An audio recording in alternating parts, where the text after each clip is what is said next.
Hey guys, Danny from Salty Boys, and thank you for joining me on part 4 of our rod building series. This is the final part. Let's get right to it.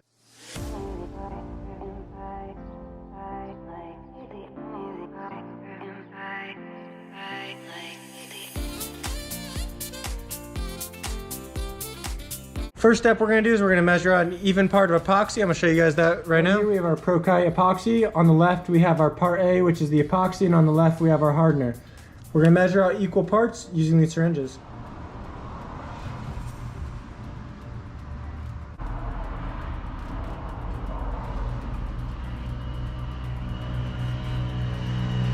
So we have an even part of the resin and the hardener, and we're going to mix that right up. Make sure when you're mixing this, you mix it nice and slow so you don't create a lot of bubbles, and you're going to want to mix it for 1 to 2 minutes at least. Like I said, when mixing, you want to mix nice and slow so you don't create a lot of air bubbles, and you really want to make sure this is mixed well. It's not going to cure overnight. This resin takes 6 to 8 hours above 70 degrees to cure, so take your time, make sure it's mixed very thoroughly. Right now I got it in the CRB, custom rod building spinning, so when I turn this thing on, it'll rotate the rod at a nice constant speed, and that's going to help us apply the epoxy. So we're going to get a nice bead here. We're going to start, and we're going to try to get a nice edge, so she's just going to hold it nice and steady while it rotates for her. Go around a few times. And then now we can start applying our epoxy on the rest of it. So we have a nice band right there of epoxy. Now we can start working our way down the rod. So it's important you just take your time with this. This spinning is going to auto level all of this, as well as we're going to hit it with a little bit of flame near the end to get off all the extra epoxy.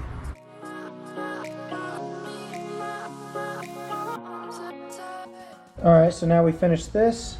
We're moving on to the next spot here. Got the Salty Boys Fishing on there. My buddy's name, making this rod for. So again, you start with the trim band, coat all the threads nice and thoroughly.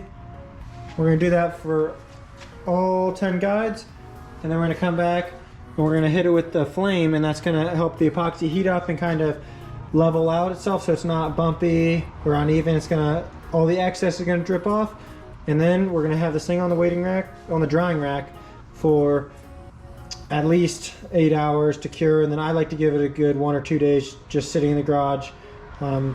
Just because if you touch it, you get your fingerprints all on it while it's still drying, then you're going to have to completely redo the rod and put our coat of epoxy over it.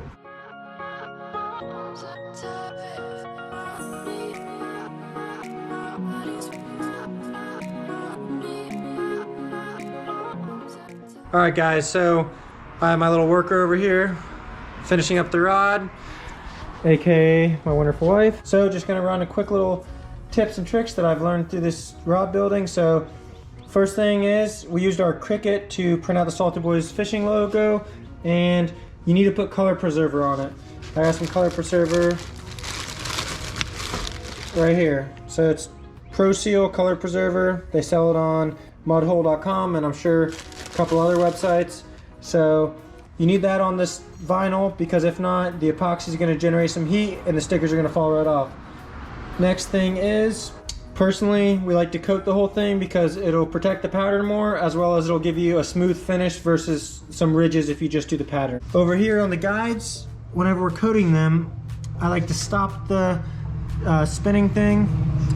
I like to stop the spinner a little bit, so that way I can carefully get under each of the guide feet, because if not, you're going to get epoxy all over the guide itself, and you don't want that. Now we're going to be going, and we're going to have a flame. Preferably you don't use a lighter because it could produce some soot, but it's what we have. So just going to be waving the lighter back and forth, getting a little bit of heat, and what you're going to see is it's going to start to bead up if you have extra epoxy, and it's going to help level it out. So you just keep doing this all the way down on each guide, and it's going to help make a smooth finish on the epoxy. So we're going over with our flashlight, and we could see a couple spots that were a little thin after using the lighter. So what we did is we just add some more epoxy, because this is slow curing epoxy resin, so you can keep on adding it for the first, hour, and then after you're done, you get it just how you like it. That's when you just let it sit for typically the rest of the night is what I do. All right, now we can take a final look at the product.